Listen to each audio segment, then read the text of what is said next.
In this video, we solve some examples on recurrence relations. If you have seen the previous video, then we discussed this theorem, which I copied here again for your reference. And briefly, I explain what this theorem says about the recurrence relation. The recurrence relation is given over here, and this theorem says that we can get the roots of the characteristic equation from this equation. And finally, the solution is written over here. I already explained why we have this equation over here, and uh, and this is just a solution. So I will not repeat the procedure in this video. So our aim is just to solve examples by using the theorem. So I already have written these examples for you so that to save some time.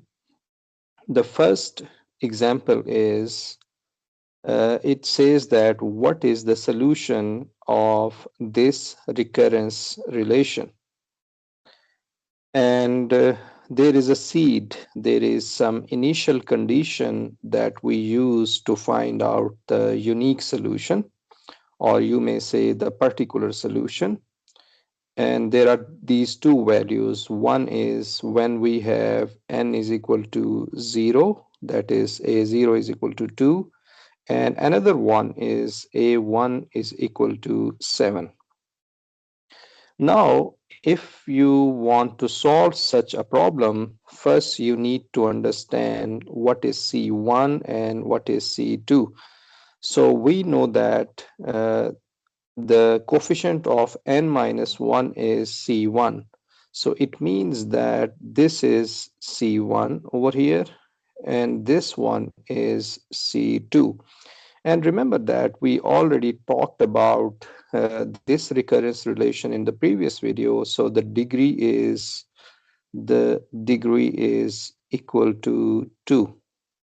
So here you may say that the C1 is equal to 1 and C2 is equal to 2. This is important. We need to identify these values so that we can put those values for C1 and C2 into the characteristic equation. And here you can see that we already have written the characteristic equation. The characteristic equation is just a name that just says that we have to find the roots of the equation. Now, if you just identify, we already did that, C1 is equal to 1. So we put C1 is equal to 1, and C2 is equal to 2. So C2 is equal to 2. So we put C2 is equal to 2 in the characteristic equation. And the next thing is just to solve the this problem, and finally we get r is equal to minus 1 and 2.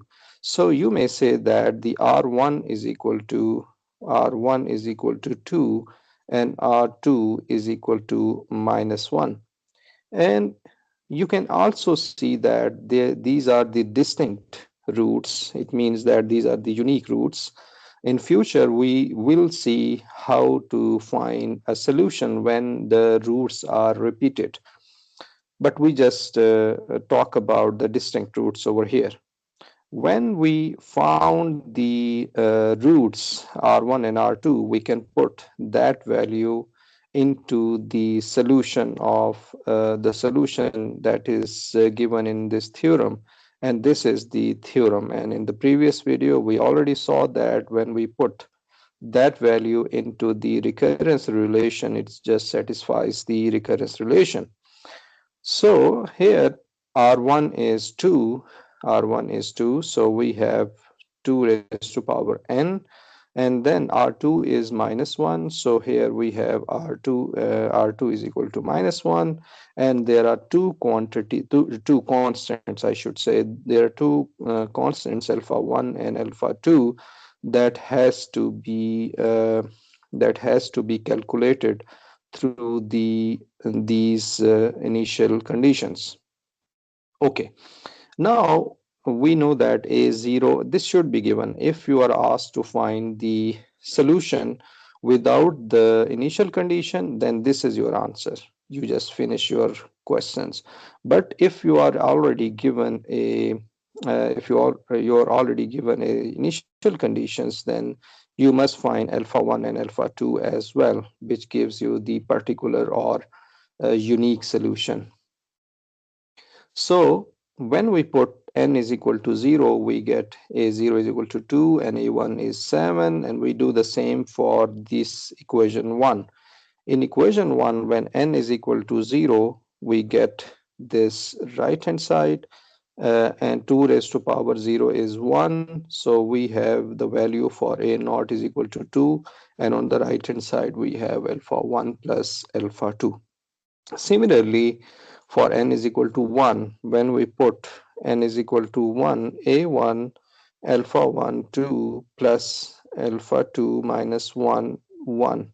Okay, so a1 is 7. So a1 is 7. We already inserted the value for a1 over here, and then we have 2 alpha 1 minus alpha 2. Now it is very easy to solve these two equations and to find out the values for alpha 1 and alpha 2. You just simply add these two equations. These two will be cancelled out, and we have some other values. 3 alpha 1 will be equal to 9, and alpha 1 is equal to 3. So alpha 1 is equal to 3. When you know one value, you can put that into the equation number 2 or 3. You can get the alpha 2 is equal to 1.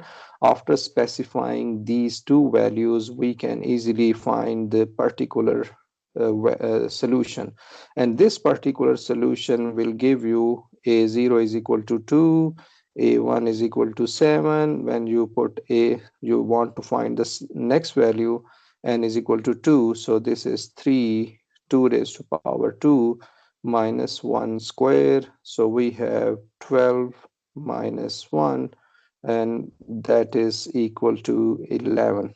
I hope this is correct. So that's how the solution look like.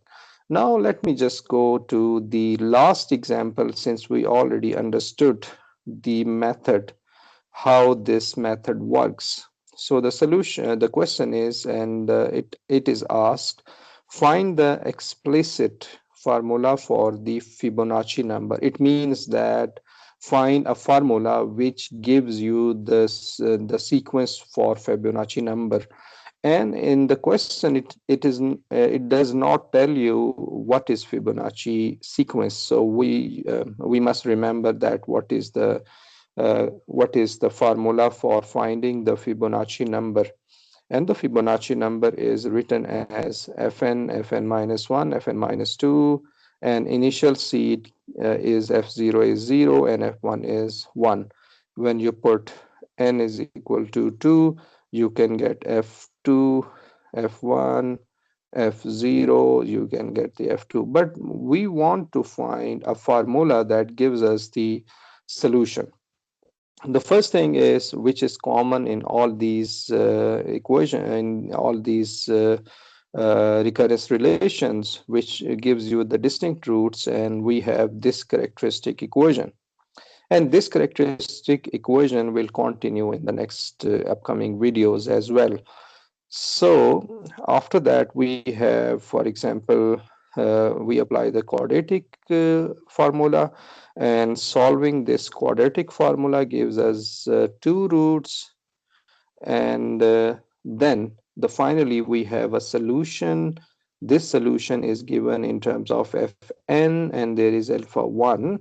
You can see the theorem. The theorem says that you should have alpha 1 r1n, alpha 2 r2n.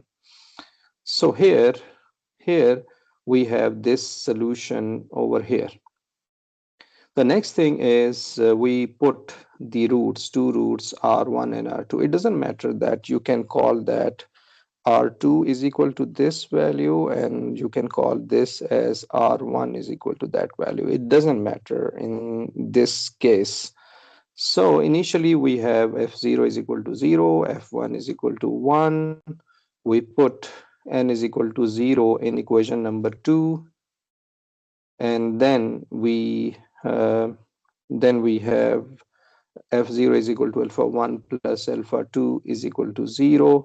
And for f1, when we put n is equal to 1, we get this equation, and this equation is equation number 4. Solving these two equations, 3 and 4, this is 3 and 4, you can easily find the solution by adding or multiplying equation 3 with some coefficients, and at the end you can get the values. Alpha 1 is equal to 1 by 5 under root, and alpha 2 is equal to minus 1 over 5 under root. And finally, we just need to put this alpha 1 over here and alpha 2 over here, and that's the final answer.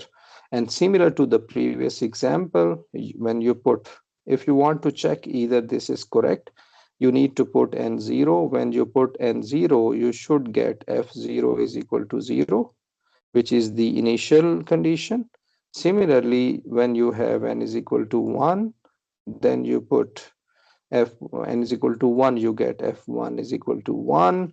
These were the initial condition. Then the next thing is you put n is equal to 2, so we have f of 2, and similarly you can solve that right hand side and to get the next value. So this was all about the solution of recurrence relation when we have distinct roots.